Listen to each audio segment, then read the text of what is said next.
Before we get into the video, could everyone please subscribe to my channel? Thank you so much. My fiancée took my design project and handed it to her college senior just to help him win the competition. When I confronted her, she was completely unfazed. "You're really talented," she said. "You can easily come up with another design. This competition is really important for David. Don't be so dramatic." Right there and then, I decided to withdraw from the competition and went home to take over my family's business. My fiancée, who accused me of being immature, began to panic. "Jason, don't be like this. Design is your lifelong passion. Are you really just going to give it all up?" The senior who stole my design also panicked. "This design is your heart and soul. Can you really afford to give up at such a crucial moment?" I hung up the phone, unaffected.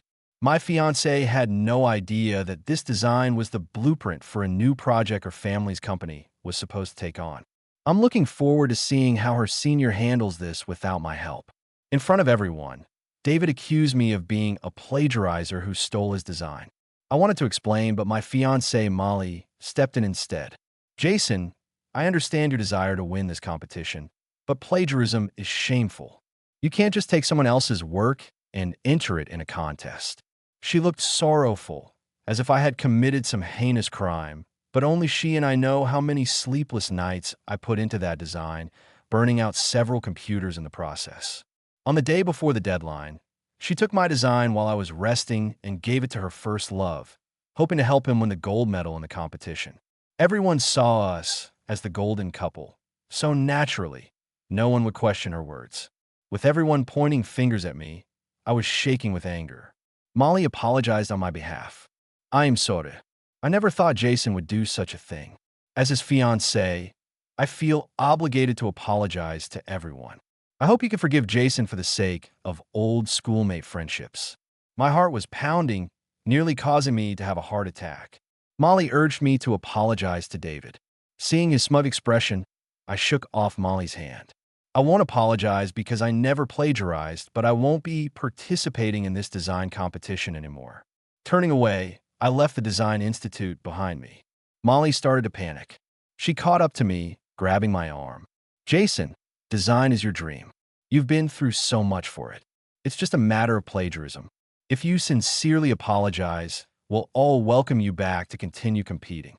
David chimed in pretentiously. "Yeah, Jason, I don't blame you. As long as you apologize, you can still compete." Looking at their hypocritical faces, I felt nothing but disgust. I shook off Molly and removed the Design Institute badge from my chest. No need. It's too shady here. I'd rather not trip over a stone hidden in the dark. Back at home, I packed up all my belongings. I even formatted the computers that had been with me for years.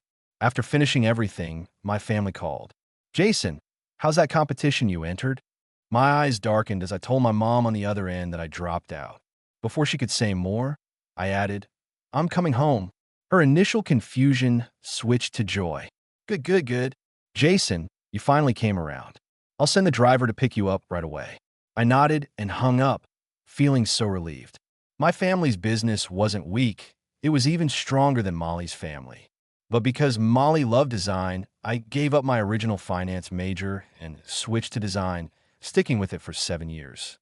In those 7 years, from undergrad to PhD, I won one design award after another. Some projects that Molly's company won were thanks to my designs. I thought I gave everything to Molly, but in the end, I was repaid with betrayal. Taking a deep breath, I embraced my computer to return it to the Design Institute, only to find Molly blocking my path at the door. Seeing me, she was angry. "Jason, why don't you admit you copied David's design?" I almost laughed out loud and asked her back, "Why should I admit it, Molly? Others might not know, but we live together. You know how many nights I spent and how much effort I put into this design. You know exactly how important this project is to me." I hadn't even finished speaking before Molly interrupted with anger. "Enough. You've already won so many awards. What if you miss one?" "Yes, I gave a design to David, so what? You're a recognized genius at the Institute. Just draw something new, and there will be a new design in no time. This competition is really important for David. Can't you stop being so petty?" That word again. Over the years, I've heard Molly say I'm petty countless times. When a driver overcharged us double the fare, I reported it, and she said I was petty. When the institute took her scholarship spot, she cried red-eyed in front of me. I went to argue with the teacher, and she said I was petty. Now, my painstakingly designed project was stolen by her to curry favor with someone else, and she said I was petty again. Yet in every instance, she was the one benefiting. Feeling exhausted, I didn't want to say another word to Molly. I tried to bypass her to go to the Design Institute, but Molly blocked me again. Where are you going? The Design Institute, I replied honestly. Molly frowned deeply. Are you really giving up on this competition? What else? I asked her. Stay and work hard just to have my efforts taken by someone else? Clearly, that was exactly what Molly expected of me. She spoke up confidently. You can't just give up like this, Jason. I know what's going on at home. Without pursuing design, what will you do down the line? Stay and finish this competition, and afterwards I'll get you a job at my dad's company. I felt like I was struck by lightning, standing there frozen. No wonder Molly was so confident. She figured I couldn't leave her. But she was wrong. I'm not the poor student she thinks I am, and even if I were, she couldn't just manipulate me like that. Thanks for the offer, but I refuse. After rejecting Molly's proposal, I was about to leave when she shouted at me, Jason, why are you? You're so stubborn, fine. If you dare to walk out that door, we're done. In 7 years, I'd heard Molly say she wanted to break up countless times. Every time, I was the one begging her to take me back. She acted like a princess, always ordering me around, never caring about my feelings. This time, I was really tired. Sure, I agreed promptly and then walked out the door with Molly looking shocked. I caught a ride and left. At the Design Institute, I turned to my computer. My mentor, Lily, seemed surprised. She adjusted her glasses and spoke in a somewhat exaggerated tone. Jason, I heard about what happened this morning. It's not a big deal. No one's blaming you. There's no need to resign over it. Lily's words sounded comforting, but I knew she had a hand in this too. I looked at her and spoke calmly. Lily, both David and I are your students. You know better than anyone our abilities. You should also know better whether I plagiarized. Lily's eyebrows furrowed. What are you implying? That I'm covering for David? Mason, you can lack some skills in design, but your character shouldn't be compromised. Behaving like this will get you nowhere in this field. I nodded in agreement. So I'm quitting. I'm done. Lily was furious, pointing at me, unable to say a word for a while. As I turned to leave, David and Molly appeared at the door. They overheard my conversation with Lily. David spoke, fake sympathetically. Jason, plagiarism is plagiarism, but no one's blaming you. I've talked to Lily. We'll keep your plagiarism under wraps and let you participate in submitting the design project as an assistant. If we win an award, your name will be on it. How about that? David seemed so magnanimous. I almost wanted to applaud him if his project wasn't plagiarized from mine. I looked at his shameless face and spoke clearly. David, you've been in the design circle long enough to know that assistants aren't eligible for nominations in competitions, right? Especially in one of the highest profile design competitions, whose gold medal winner gains entry to the company headquarters, paving the way for a bright future. I don't care for an assistant position. I was just stating a fact. Molly jumped like a cat on a hot tin roof. Jason, what are you thinking? The project isn't yours in the first place. You think you can participate in the competition as the designer? David's giving you an assistant role as a concession. You're lucky to have it. Take it or leave it. If you walk out today, kiss your chances of finding any design-related job in the city goodbye. Lily squinted her eyes, threatening me. I have friends in the education sector too, Jason. With a record like yours, no school will take you. Yeah, David chimed in. If I recall, you're in a combined bachelor's, master's, PhD program, right? With a record like this, forget about the PhD. All those years of study are wasted.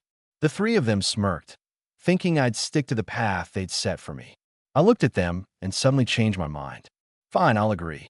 Molly's expression turned to delight, though she still feigned arrogance. That's better, Jason. Work hard. I've already talked to my dad. After the competition, we'll get married, and I'll arrange for you to join my company. Lily also promised I'd graduate on time. Yet I didn't want any of it. With less than 24 hours until the deadline, I was forced to stay at the Design Institute officially as an assistant, but I was really finalizing the remaining design work. To prevent me from tampering, David and Molly watched me almost around the clock. I could only sneak a glance at my mom's messages during bathroom breaks. "Jason, what's going on? Why aren't you answering my calls?" I texted her back. "Mom, I'm dealing with something. I'll definitely be home tomorrow."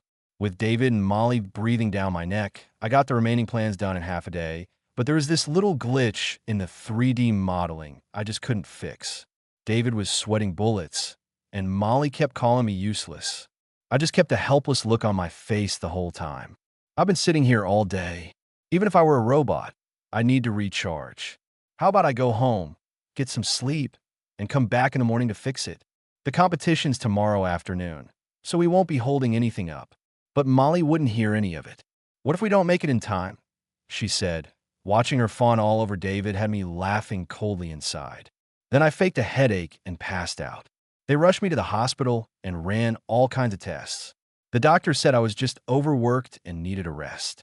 Hearing this, both Molly and David breathed a heavy sigh of relief. But when I didn't wake up, they had to spend the night at the hospital. Late at night, the two of them ended up getting cozy. I heard Molly whisper shyly, "Stop it, Jason's right there." David's voice was full of sleaze and desire. Doesn't that make it more exciting? Besides, I'm about to win the design gold medal. I'll be in the company HQ by then. What's Jason to me? It seemed like Molly bought what he was selling because soon they were all over each other, and I even heard that gross, slobbery sound. Try not to gag, I quietly slipped out of the hospital while they were caught up in the moment. I called my driver and got out of CDA, heading straight home. By the time Molly and David figured out I was gone and started desperately calling my phone, I was already on a plane homeward bound. Watching the caller ID flash on my phone, I turned it off, lounged back in my seat, and caught some well-needed ZS. When the morning sun hit my face, I was home safe. Mom had a whole feast waiting for me. The smell of it all made me realize I was finally home. I stuffed myself and then crashed on the soft, cozy bed, relishing in the rare relaxation. Back then, my relationship with Molly really strained things with my family. She spent money like there was no tomorrow to keep up. I busted my sketching designs and barely had any time over the past 7 years. Now I can finally do what I want. It feels amazing. Molly kept bombarding my phone with calls. When she couldn't reach me, she began texting the same old stuff. "Where did you go, Jason? Get back here. Stop messing around, or I swear I'm breaking up with you." I just sent back a text, and the next second, Molly called. My butterfingers accidentally hit answer, and her yelling nearly blew out the speaker. "What do you mean, Jason? Weren't we supposed to fix the bug this morning? Where the hell are you? Don't you know how much you're messing up things for David? I don't care where you are. You have 10 minutes to get back here, or we're done." Listening to her rant, I just smiled a little and asked her, "Weren't we already done? From the moment you stole my design and gave it to David, we were finished. Molly, I'm officially breaking up with you." I was calm, like I was just talking about the weather, but Molly was stunned. After a pause, she raised her voice. "Jason, are you breaking up with me? We just got engaged not long ago." I shot back. "People get divorced all the time. Why can't we break off an engagement? Besides, your thing with David is going strong. You sure you want him to be your side piece?" Molly flipped, calling me crazy, and threatened to have Lily hold up my diploma and block me from working at her dad's company. I just laughed and sent her a pic of my family's big mansion. "Look at this house. 3 or 4 times bigger than yours. No diploma? Whatever. Like I care. As for a job, sorry, but I'm set to inherit the family business. No worker bee life for me." The competition was about to start, and David rushed to Molly, frantic to know what I do. Seeing her shake her head, he decided to wing it. "Forget it," he said. "It's just a bug, right? Won't mess up the competition. Jason, you'll pay for this. I'm not done with you today. I really can't wait to see how David plans to take me on." At 8 p.m., Mom called me downstairs to watch TV. When I turned it on, it was broadcasting the design competition. David was up there, all confident, showing off his piece, Bloom and Harvest, to the crowd. Mom stared at his design, and her face scrunched up weirdly. She reached for the remote to change the channel, but I stopped her. Watch it, Mom. Why switch? But she just fumbled with her words, clearly off kilter. Finally, she said, Jason, is there something going on at school? When I was working on Bloom and Harvest, I got stuck on this detail. I secretly hit up the designer who had worked for my family back then for help. Turns out, Mom got wind of it and offered a bunch of design ideas for me to use as a reference. The relationship between my mom and me started to soften during that time. I knew there was no way I could hide it from her, so I just admitted it right away. My design was stolen. What? My mom practically exploded, not even looking at the TV as she leaped off the couch. Who did it? I'll call the committee right now and demand they cancel his entry. Stealing from my son? They're out of their mind. While my mom was fuming, I told her to calm down. Mom, don't trouble yourself. Soon enough, they'll face the consequences. My mom was skeptical, but I brought her a plate of freshly washed fruit. Trust me, Mom. When have I ever let you down? The live broadcast continued as Spring Harvest was showcased. It grabbed everyone's attention as the judges all showed approval. My mom was about to burst with anger even more. David sat up straight, relishing in the compliments, until the presentation, that is, confidently, he opened the 3D demonstration only to find the original model missing, replaced by bold letters. Plagiarism is shameful, in red with big exclamation marks. It shocked the entire audience. Everyone exchanged confused looks, unsure of what just happened. David was flustered, trying to shut down the presentation, but it was too late. The preset program began detailing everything from design inspiration to concepts, which was totally different from what David had explained. But anyone could tell this was clearly more detailed than David's. David paled, trying to insist it was his unique display plan to stand out, but the judges aren't fools. Especially after the presentation concluded with a question only the real creator could answer. They turned to David. You claim to be the author of Spring Harvest? Please answer the final question from the presentation. Holding the mic, David was sweating bullets, unable to respond. Seeing him like this, the committee announced on the spot that because of his suspected plagiarism, David was disqualified. I felt satisfied. My mom gave me a thumbs up. That's my son. Mom's going to give you $1 million. Spend it however you want. I rushed off to the mall with the credit card she handed me. Being with Molly, I've been working like crazy on my designs to earn money. Today, I was definitely going to splurge. I tested out the latest sports cars and got myself a new wardrobe. Just when I was having the time of my life, Molly called, totally ruining the mood. I didn't answer, already knowing what she'd say. I just chose to ignore her, but Molly, like a piece of gum stuck to a shoe, kept blowing up my phone, stopping me from paying. Helplessly, I blocked her. Finally, peace. For the next few days, I indulged, Bali one day, Venice the next, living it up. I even did bungee jumping and skydiving, stuff I used to leave to Molly because I was stingy. As I lay on a beach abroad, I thought, this is the life a rich kid ought to be living. I felt fulfilled. Molly and David weren't doing so well, especially David, caught up in the plagiarism scandal. Every morning, waking up to harassment on whether he actually plagiarized, David was so overwhelmed that he couldn't sleep, visibly exhausted. Molly felt sorry for him, actively trying to clear his name. She shifted the blame to me in front of the media, claiming I was the one jealous of David and tampered with the presentation. David, trying to protect me from getting punished by the college, claimed the presentation was his work. A plagiarist exists, but it's Jason, not David.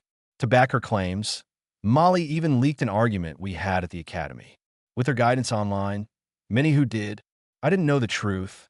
I actually believed I was the thief. Storming my social media to trash me, my accounts were flooded by justice seekers. Even my old dorm and home were attacked, vandalized with extreme threats. My mom was worried sick, but I just posted one thing on my socials, the answer to the question from the final. Instantly, everything went silent. Molly, not giving up, kept ranting that I made it up. She used her engagement to me to further back up David. With this supposed title, Molly stirred up more chaos online, driving enough outrage to fill my comment section. That's when I got a verification call from the committee.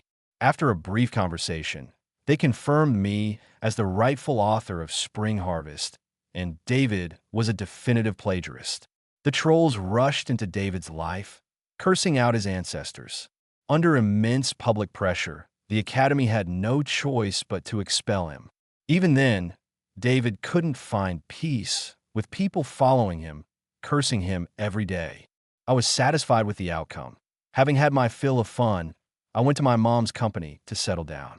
That's when Molly called, changed her number, and caught me off guard, starting with a barrage of angry words. "Jason, happy now? Do you realize what you did to David? Stop hurting him, or I'll never let you go." Her threats weren't new, and I got annoyed. "You gonna stop me from graduating or keep me from finding a job? I told you I don't care. Do whatever with Lily, just stay away from me. I don't need the negativity." With that, I hung up. Molly, still furious, texted more insults. Same old stuff, nothing new. To sum it up in one, I will regret this. Haha, I'm already regretting it now, but not because of what I'm doing, but because I was blind back then. How could I have ended up with such an idiot? Thoughtfully, I blocked Molly's new number and headed into the CEO's office to start working. Honestly, being the boss feels way better than being a designer. Before, whenever anyone said jump, I would run myself ragged. Now, I finally get a taste of what it's like to be on the client side. But Molly's actions totally blew my mind. I imagined countless ways she might help whitewash David, even marrying him and having the Lynn Group do some emergency PR. But this crazy woman took David's design proposal straight to her family's group and kicked off the project. I get her thinking, if the project gets off the ground, it would prove David's design is solid. Even if I have the committee's proof, it wouldn't completely shake off the suspicion of plagiarism. But reality isn't so rosy. I silently rejected the proposal, wanting to swallow Molly's company. I knew a big show was about to unfold in front of me. Molly was dead set on protecting David. She sank half her fortune into launching this new project and spent a lot on promotion. In less than 3 months, her new project wrapped up successfully. On the completion day, Molly even invited half the media from the city to cover it. She made an impressive speech. As fellow students, I know David's character and ability like no one else. He couldn't possibly plagiarize. I want to use this project to clearly show everyone that David's plan is feasible. He's no thief. It was quite the speech, and I almost clapped, but I knew David was all talk and no substance. For a plan to turn into a real project, a designer's guidance is crucial. Molly's group's new project shouldn't succeed, and I waited for it to flop. But to my surprise, their new project passed the inspection. Baffled, I even looked over David's design plan repeatedly and checked with experts. Same conclusion. Suddenly, David called to gloat. "Jason, so what if you tampered with the animation demonstration? With Molly on my side, you're never going to beat me. You broke loser. This world isn't something someone poor like you can ever understand. Not only will I clear my name, but I'll also have Molly and Lily crush you. Get ready to kiss your life goodbye." David's arrogance suddenly made a possibility occur to me. I secretly called in a tip to request a new inspection of her project, but before the results were even out, there was an accident at their new project. A company held a large event without approval, and a section of the building collapsed, causing hundreds of casualties. The Lynn Group instantly became a trending topic. Molly quickly launched emergency PR, claiming the builder cut corners, but the builder was her own uncle. She had no choice but to change the blame to the material supplier. Too bad that supplier happened to be a subsidiary of my mom's company. When it was clearly BS, I didn't let her off the hook. I immediately provided relevant proof, shutting Molly down instantly before she could find another excuse. The results of the inspection I requested came out. The Lynn Group's new project had critical design flaws, unfit for construction. This time, no matter how Molly tried, she couldn't talk her way out of it. Facing an angry public, Molly's dad made the decision to pin it all on David. David got detained and might face the death penalty. Molly's pleas to her father were futile. Even her group got dragged into the mess, and the stock dropped overnight. I seized the opportunity, bought most of the shares, and became the biggest stakeholder. In just a week, Molly's group had completely turned around. When I appeared at the new company's transition ceremony, Molly finally realized what was happening. She stormed up, pointing at my face and screaming, "It was you, Jason. You ruined David and crushed my dad's hard work. I won't let this go." She came at me like a madwoman, flailing her arms, tried to claw at my face. But with layers of security around me, she couldn't get close. The other shareholders loudly told her off, telling her to stop causing trouble, seeing former allies of her dad turn to support me, leaving Molly devastated, cursing them for being heartless and ungrateful. The security grabbed her, ready to toss her out, but I stopped them and walked over to Molly myself. "I never harmed anyone. It was your own greed that did them in. Spring Harvest was always my work. You stole my design and gave it to David, passing it off as his for the competition. Sure, a design contest gold medal is important to David, but does that mean it's not important to me? You know exactly what I sacrificed and worked for. Molly, you destroyed David and our relationship. By your own hand." Molly was speechless and stubbornly insisted. "Lynn's company is innocent." "Jason, what right do you have to take it down? You destroyed my dad's life's work. Don't you even feel a pang of guilt? He saw you as a son-in-law, and you stabbed him in the back. How could you? I threw a contract at her. Do you know why your dad agreed to our engagement? It was because I promised that once I won the design gold, enter the company, I would design all of the group's project for free. Molly, from the first day we got together, I was always planning for our future. But what about you? Between us, who betrayed whom?" Molly was speechless. The shareholders' meeting was about to start, so I had her escorted out. Molly's company officially merged with mine. I came to the subsidiary to oversee things. I thought that would be the end of it. But a few days hadn't even passed before Molly showed up at the company, visibly pregnant, demanding I take responsibility. "Jason, I'm pregnant. Let's get married," she said. Seeing her act like it was the most natural thing in the world, I felt like I was dreaming. It took me a minute to find the words to tell her. "Whoever's baby it is, go find them. What do you want me for?" But Molly insisted the baby was mine, refusing to leave the lobby and threatening to bash her head in if I didn't take responsibility. "Jason, you ruined my family. My dad ended up in the hospital because of you, but I'm not blaming you for it. Still, you can't deny this child I'm carrying. I've been with you for 7 years. We were engaged. You can't just walk away." I almost laughed at how ridiculous she sounded. Yeah, Molly and I had been together for 7 years, and we were engaged, but ever since David showed up 3 years ago, she hadn't been close to me. Not to mention she'd spent the past 6 months hanging around with David, and we hadn't even seen each other.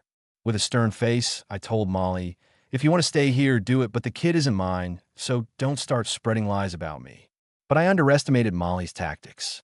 She started a live stream right there in the company lobby. In tears, she accused me of not taking responsibility in front of countless viewers online. Jason pretended to be poor to get close to me, ruining my family. I don't blame him. I'm carrying his child and just want the kid to have a complete family. What did I do wrong? Her acting was top-notch, quickly gaining sympathy from online viewers. Everyone called me shameless. It even affected the company, causing the stock price to plummet. Tired of the chaos, I released a video from a night Jason was with David in the hospital. I urged Molly to go to the hospital for a paternity test, but Molly flat out refused.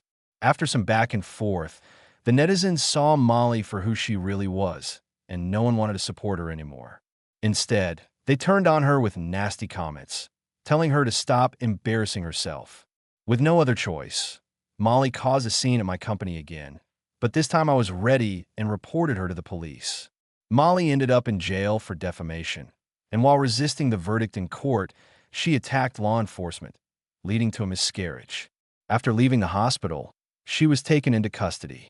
Now she's facing the consequences of the law. Her father, already bedridden, couldn't take the news and passed away a month later. David's sentencing came through. He was given the death penalty for endangering public safety, thanks to his confession. My former mentor, Lily, was also jailed for academic fraud. Everything finally came to a close. I received a job offer from the sponsor of a design competition. They reviewed my past work and saw my unique talent in design, offering me a special position. But I didn't need it anymore. I built a skyscraper in CDA using spring blossoms and autumn fruits as the design blueprint. I added new concepts and replaced the original fake design to create a new landmark. I'm no longer in the design field, but everyone who visits the new landmark praises the genius of its designer. Looking at the new landmark, I'm content.